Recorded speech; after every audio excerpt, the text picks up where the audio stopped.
Halo semua, gimana kabar kalian hari ini? Semoga kalian selalu senantiasa diberikan kesehatan yang tidak ada habisnya dan juga selalu diberikan keselamatan serta kemudahan dalam setiap aktivitasnya. Dalam kesempatan kali ini, admin mau menceritakan sebuah kisah perjalanan hidup dari seorang manusia yang sangat mengerikan dan sempat muncul kembali hingga menggemparkan di beberapa media sosial. Peristiwa itu terjadi kepada seorang wanita muda yang berparas sangat cantik. Dia adalah seorang ibu rumah tangga dan belum memiliki seorang anak selama menjalani biduk rumah tangga dalam pernikahannya. Wanita muda tersebut ditemukan sudah dalam keadaan yang sangat mengenaskan, dengan luka yang cukup parah di bagian perut hingga kepalanya. Dia dihabisi menggunakan sebilah badik dan terdapat hampir 50 tusukan di sekujur tubuhnya. Menurut kesaksian warga sekitar yang tidak jauh dari rumah korban, si wanita itu ternyata dianiaya oleh mertua sekaligus ayah dari suaminya. Mereka awalnya mendengar sebuah keributan yang cukup keras dan dramatis, hingga si wanita kemudian berlari keluar rumah dalam keadaan tidak mengenakan sehelai pun busana dan sudah bercucuran bercak merah di tubuhnya. Dalam keterangan yang didapatkan di sumber berita, diduga kedua pelaku yaitu suami dan mertua si wanita telah melakukan sebuah persengkongkolan jahat untuk menghabisi si wanita. Dan dengan sebilah badik yang sudah diasah sebelumnya, mereka melakukan kekerasan fisik itu secara membabi buta. Dalam keterangan awal dari kedua pelaku, mereka mengungkapkan bahwa motif atas kejadian tersebut adalah ulah dari si wanita itu sendiri. Mereka merasa sangat sakit hati sebab ucapan atau nasihatnya selalu dilanggar oleh korban. Dan karena sebuah emosi yang sudah menumpuk cukup tinggi, keduanya kemudian melakukan tindakan gila itu kepada si wanita. Namun menurut kesaksian para warga, keterangan dari pelaku dianggap berbohong dan tidak benar, karena saat korban keluar rumah dalam keadaan yang mengenaskan, dia sempat berteriak meminta pertolongan sebab hendak diperkosa oleh mertuanya. Bukti itu juga diperkuat dengan keadaan korban yang sudah tidak mengenakan sehelai pun busana dan alat kelaminnya juga seperti berdarah atau mengeluarkan sebuah cairan dari dalam. Pada kelanjutan jalan cerita tersebut, admin akan menjelaskannya secara detail dan terstruktur hingga admin akan mengungkapkan motif yang sebenarnya terjadi dari beberapa sumber artikel yang sudah admin kumpulkan terlebih dahulu. Semoga atas kisah mengerikan yang terjadi kepada si wanita itu menjadi sebuah pelajaran yang penting untuk kita dalam melakoni kehidupan yang semakin hari semakin menyeramkan ini.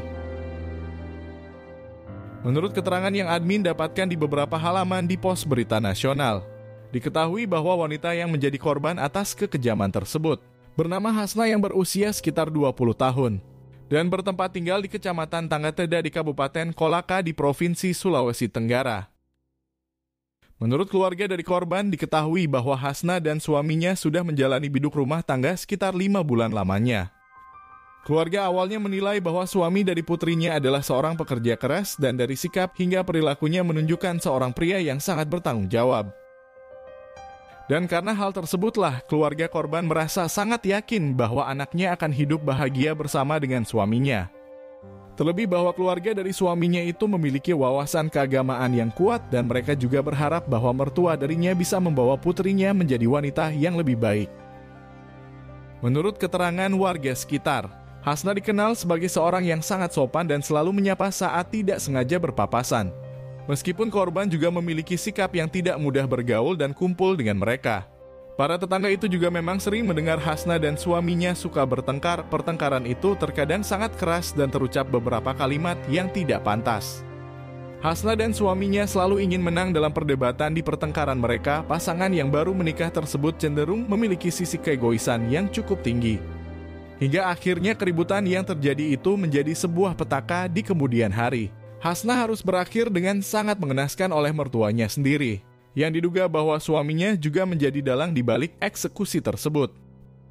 Pihak keluarga yang mendapat kabar bahwa anaknya sudah tidak bernapas, mereka merasa sangat terkejut dan merasa kehilangan yang cukup dalam atas sosok dari putrinya. Kakak dari Hasna juga awalnya ingin melakukan aksi balas dendam, namun pelaku keburu berhasil diamankan oleh pihak kepolisian setempat. Kejadian yang mengerikan itu berawal dari kesaksian para tetangga di Dusun Papolia di Kecamatan Tanggateda saat itu mereka mendengar keributan yang terjadi di salah satu rumah di sana. Pertengkaran tersebut terdengar sangat dramatis, satu wanita berteriak dan menjerit seperti menahan rasa sakit. Para warga yang merasa ada yang janggal kemudian berlarian ke rumah itu hingga satu wanita terlihat sedang berlari dengan luka sabetan senjata tajam di sekujur tubuhnya. Menurut pengakuan para warga, si wanita juga tidak mengenakan sehelai pun busana dan kondisinya benar-benar sangat mengenaskan. Setelah sudah berada di pekarangan rumah, si wanita itu langsung terjatuh dan tidak sadarkan diri. Menurut warga yang melihat langsung di lokasi kejadian, luka yang terdapat di tubuh si wanita ada sekitar 48 tusukan senjata tajam. Dan beberapa tusukan itu tertancap sangat dalam, bahkan sampai terlihat dagingnya yang terdalam. Warga kemudian mencoba untuk segera menolong si wanita. Mereka juga melaporkan atas kejadian itu ke pihak kepolisian terkait. Hingga setelah pihak kepolisian itu akhirnya datang bersama dengan beberapa petugas medis, mereka selanjutnya membawa si wanita dan memeriksa ke dalam untuk menangkap pelaku. Menurut keterangan di beberapa halaman di artikel berita, saat itu pelaku tidak melakukan sedikit pun perlawanan kepada petugas, dia hanya tertunduk lesu menyesali apa yang baru saja diperbuatnya. Di dalam rumah itu juga pihak kepolisian mendapatkan satu barang bukti, sebuah badik atau sebilah tajam. Badik tersebut masih meneteskan bercak merah yang masih segar di ujungnya. Setelah melakukan penggeledahan dan meminta keterangan dari beberapa warga sekitar, petugas kemudian membawa si pelaku ke kantor kepolisian di wilayah hukum di Sulawesi Tenggara. Dari hasil visum yang didapatkan di tubuh dari si wanita, selain menerima bacokan yang berada di tubuhnya sekitar 48 tusukan, korban juga ternyata sempat dihantamkan sebuah benda di bagian belakang kepalanya.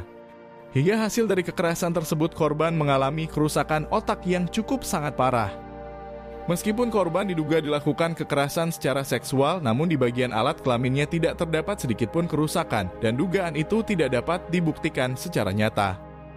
Walaupun para warga meyakini bahwa korban berteriak meminta pertolongan saat hendak dilakukan persetubuhan, namun itu masih belum terbukti secara benar dan masih menjadi rangkaian penyelidikan.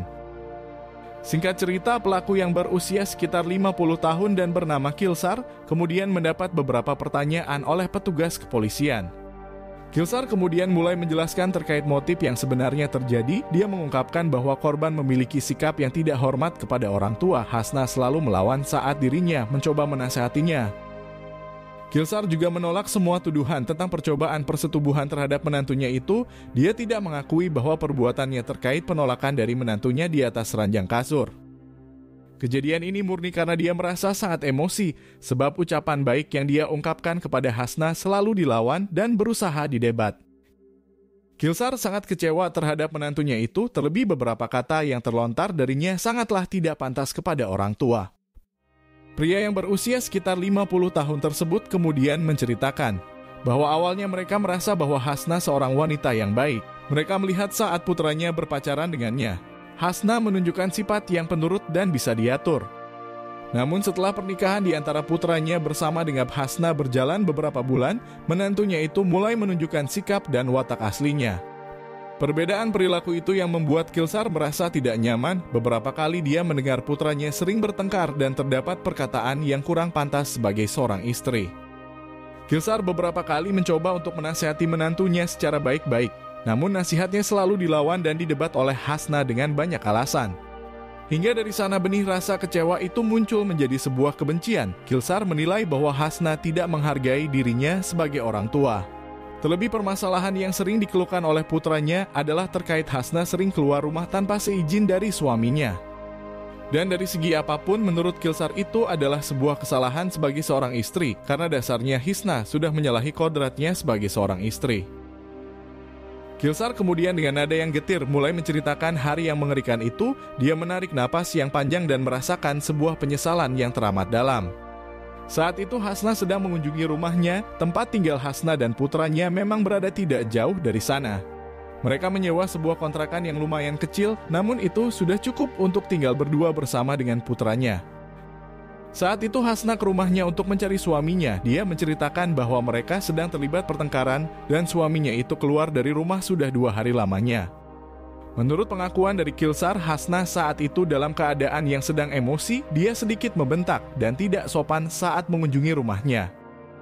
Kilsar selanjutnya mengajak Hasna untuk berbicara. Dia memulai obrolan itu dengan baik tanpa memarahi Hasna yang sudah berlaku tidak sopan. Menurut Kilsar saat itu Hasna kemudian dengan nada yang tinggi mulai berkata dan menjelekkan kelakuan dari suaminya. Dari sana Kilsar langsung terpancing emosi dan mereka akhirnya terlibat perdebatan yang cukup hebat. Saat itu pihak kepolisian kembali menanyakan perihal motif persetubuhan yang terjadi. Mereka mengintimidasi Kilsar untuk menjelaskan motif yang sebenar-benarnya. Namun dengan nada yang sangat yakin, Kilsar menolak semua tuduhan bahwa dia memaksa Hisna untuk melayaninya di atas ranjang kasur. Kilsar bahkan sempat tersinggung dengan pertanyaan pihak kepolisian tersebut. Dia kemudian menantang balik bahwa tidak ada sedikitpun motif atas perbuatannya terkait ajakan persetubuhan. Pihak kepolisian selanjutnya meminta Kilsar untuk melanjutkan keterangannya. Mereka meminta Kilsar untuk jujur agar proses penyelidikan ini berjalan dengan semestinya. Kilsar kemudian melanjutkan penjelasannya. Setelah dia dan menantunya itu terlibat sebuah perdebatan, Kilsar merasa bahwa Hisna sudah sangat keterlaluan dan seperti melawan saat dinasehati. Kilsar merasa bahwa Hisan benar-benar sudah tidak sopan, terlebih beberapa kata yang terucap itu menyakiti hatinya yang paling terdalam. Saat itu tanpa pemikiran yang jernih di kepalanya, Kilsar kemudian mengambil sebuah badik yang disimpan di dapur. Tanpa berpikir terlebih dahulu hingga akhirnya dia menuruti semua nafsu yang tercipta karena ucapan yang menyakitkan dari menantunya tersebut. Awalnya Kilsar membenturkan sebuah balok kayu ke arah bagian belakang dari kepala Hisna. Pukulan itu mengakibatkan Hisna terjatuh dan kehilangan setengah kesadarannya. Dan setelah berada di posisi itu, Kilsar kemudian menyerangnya menggunakan sebuah badik secara membabi buta. Di dalam pikiran dari Kilsar pada saat itu, aksi yang dilakukannya adalah sebuah bentuk menjaga kehormatan keluarga. Dia awalnya hanya ingin memberi pelajaran terhadap ucapan yang terlontat dari menantunya itu. Namun sayangnya emosi yang tidak terkendali membuat Kilsar seperti menikmati penyerangan terhadap tubuh dari Hisna. Dia menyerang bagian dada dari wanita 20 tahun itu dan menghujamkan badik di sana sampai merobek kulit bagian terdalamnya. Kilsar juga mengaku bahwa pada saat itu dia menarik baju yang dikenakan oleh Hisna sampai terbuka. Dia juga merobeknya dengan menggunakan badik tersebut. Hisna sebenarnya sempat mencoba untuk melakukan perlawanan. Saat dia mulai tersadar dari pukulan di belakang kepalanya, Hisna mulai berteriak untuk meminta pertolongan. Hisna benar-benar sudah dalam keadaan yang tidak berdaya. Serangan yang dilakukan secara membabi buta membuatnya kehilangan banyak sekali tenaga.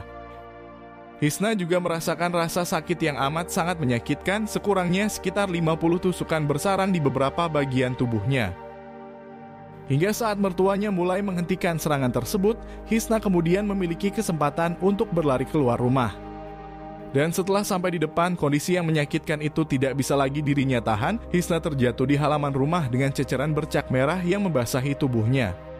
Hisna sempat melihat beberapa warga berdatangan dan menolongnya, namun ternyata takdir hidupnya harus berakhir di sana. Hisna kemudian menghembuskan napas terakhirnya di tangan orang tua dari suaminya. Sementara itu, Kilsar hanya tertunduk di sebuah ruang tamu. Beberapa warga kemudian masuk ke dalam dan mencoba untuk menangkapnya.